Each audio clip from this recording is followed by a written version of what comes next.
அனைவருக்கும் வணக்கம். நான் ஷேக் சாதில். நான் ஒரு குட்டி கதை சொல்ல வந்துள்ளேன்.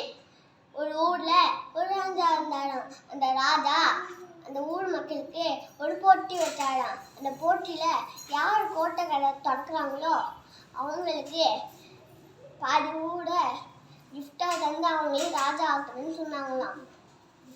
அதனால எல்லாரும் கலந்துக்கலான்னு ஆசைப்பட்டாங்களாம். அப்படி இருக்கும் போது ராஜா என்னன்னு சொன்னாங்கன்னா, யாரு போட்டியில கலந்துக்கிட்டு தோக்குறாங்களோ அவங்களுக்கு 2 கையும் வெட்டப்படும்னு அடிச்சாங்களாம்.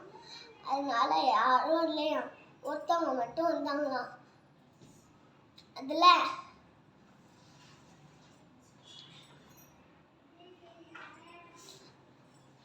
ராஜா கேட்டாராம்,